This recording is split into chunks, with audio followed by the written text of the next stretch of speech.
Getting that nice, smooth, easy-looking pole climb only takes 4 steps. So if your climb looks more like this, or if you have students who struggle to actually get up the pole, then stick around because in this video we will go over the 4-step technique of the basic pole climb, plus tips and tricks to help you or your student absolutely nail gracefully climbing up the pole. First things first, the basic pole climb is more a technical move than it requires a lot of strength. That being said, it can be really hard to get yourself up there. Being a pole instructor or a beginner pole dancer means you need to break up the moves into smaller pieces. This way you can create a success experience for your students or yourself.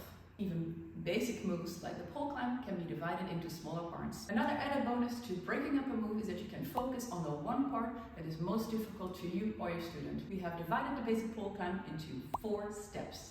Step 1 is your grip. You create this grip with your legs.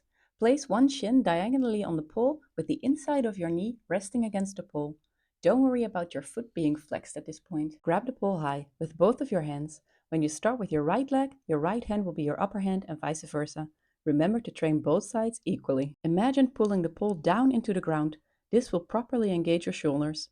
People mostly focus on the grip coming from squeezing your knees together. However, the grip also comes from bringing your shin and calf towards the pole. The first thing you want to achieve is to be able to hold this position. This means you will have to push the knees together and push into the pole with your shin. You can practice this pushing off part by bringing one leg into position and stepping up, lifting the other leg up. You can practice the right grip position by staying in the same spot without moving, or while alternating your hands on the pole. Try to stay in the same spot on the pole. Now that you have mastered step 1, we can continue with step 2, which is standing up by straightening your legs. Your climbing power is mostly coming from your leg muscles. You will notice that if you start thinking about climbing like it's a leg-based move, it will really be less heavy.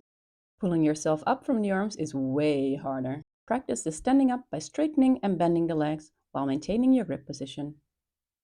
On to step number 3, repositioning the hands.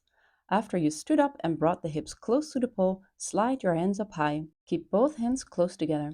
For your basic climb, you want to start with both hands on the pole instead of having your forearm on the pole. This is a really nice variation for when you've mastered the basic pole climb though. But for now, let's focus on the technique. The final step is to lift up your knees and bring your legs back into your starting position.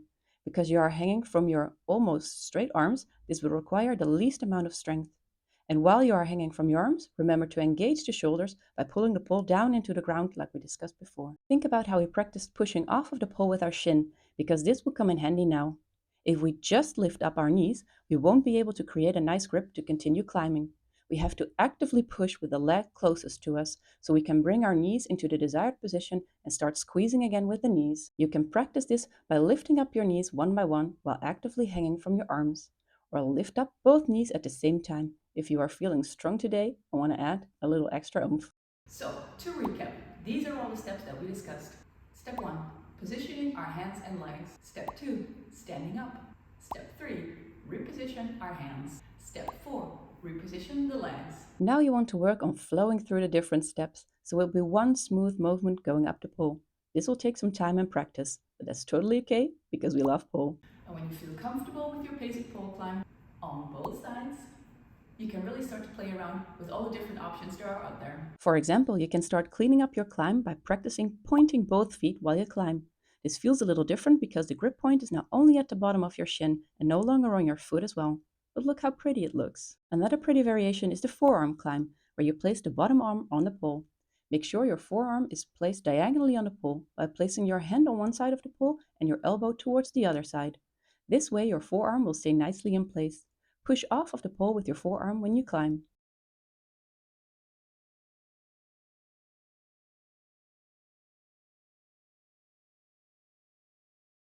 Play around with your leg placement in between climbs. So instead of just moving the legs up on the pole, try lifting them up higher first, or bring the legs down to a pencil or a body wave. Try to add some static rotation to your climb by placing the hands a bit more around the pole in the direction you want to rotate to. Then, when you place the legs back on the pole, try to place them a bit more towards the direction you are moving in as well. All the examples so far have been shown on static pole, but of course you can also do all this on spinning pole. You can start with your shin on the pole already and give a gentle swing with the other leg, or start with a gentle swing around the pole, place both legs on the pole at the same time. Quick reminder that with spinning pole, the closer your body is to the pole, the faster you will spin. The further away you are, the slower you will go. Now that you have mastered your basic pole climb, it's good to try out different variations to see which one you like best, which one suits your body best, but also to get really comfortable with climbing and controlling the way it looks. Also, it's fun. And just because I am that kind of girl, your daily reminder to practice both sides equally. If you or your students do this from the very beginning, it will not be a problem whatsoever, and your future pole dancing you will thank you for it. These were the 4 steps to a perfect pole climb.